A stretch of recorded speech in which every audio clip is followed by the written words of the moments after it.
We met at Fort Hood, Texas in 1968. We've been married for 44 wonderful years to each other. We and I have been married for almost 36 years, and we met each other at Bible school. We've been married 17 years.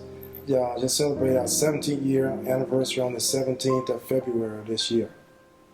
We've been married now for 50 years and 2 weeks. And we've been married for 4 years. And we met at a basketball game.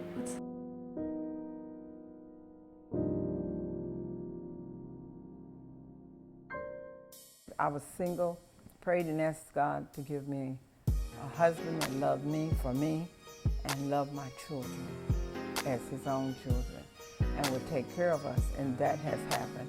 He's never done anything different.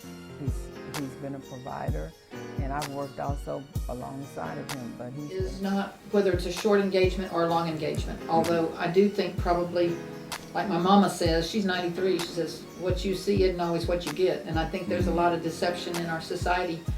You both gotta love God before you love yourself, and I think we live in a selfish society where people are self-centered, and it's real hard to not be that way.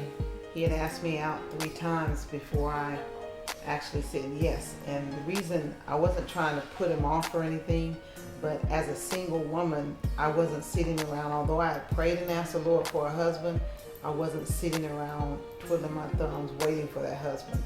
I was occupying until he came, so I was enjoying myself. I, went on trips and, had lunches and hung out with friends. So I wasn't just sitting around, being bored. So that was the reason. I always had some other plans, so I wasn't just putting them off. Like that. I think I'm ready to meet the one you have for me.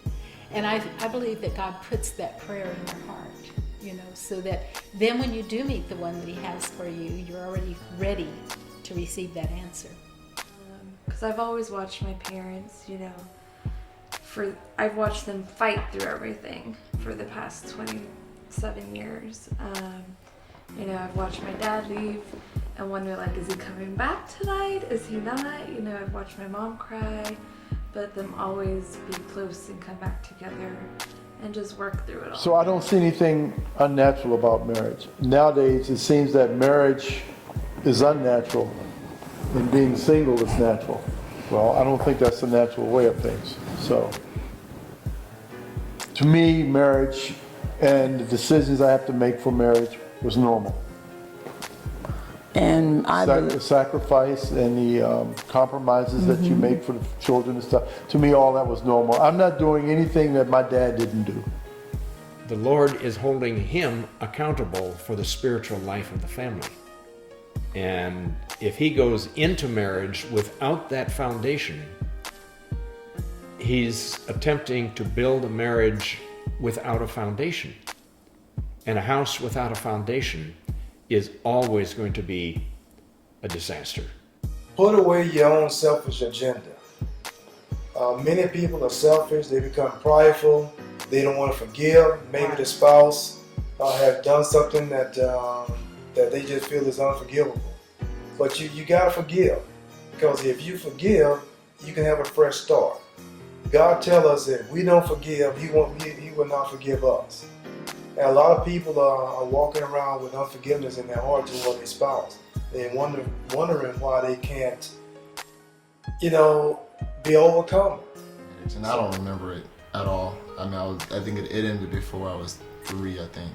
And then she remarried when I was 11. And so from there to the 11, it's pretty much just, me and her.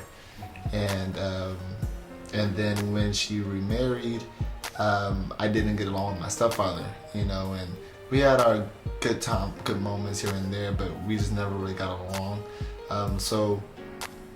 And he was always very quiet and kind of distant to himself, and so it was almost as if I didn't even look at their marriage as an example. I didn't even look at what they had as a marriage, so everything I pulled from TV, and I pulled from marriage is going to be like this. My parents were divorced when I was 4, and I spent a year in an orphanage. And then my mom remarried, to a guy who was probably twice the size of my natural dad, and he was an alcoholic and he was really mean. And they fought terribly for many, many years. And so when I met Julie, even though I loved her, we both loved the Lord, and we were both committed to following Him, I had never seen anybody with a really happy marriage. And I told her, I don't want to get married and go through divorce. I don't want to go through all this stuff, and we need to really pray. We need God's help.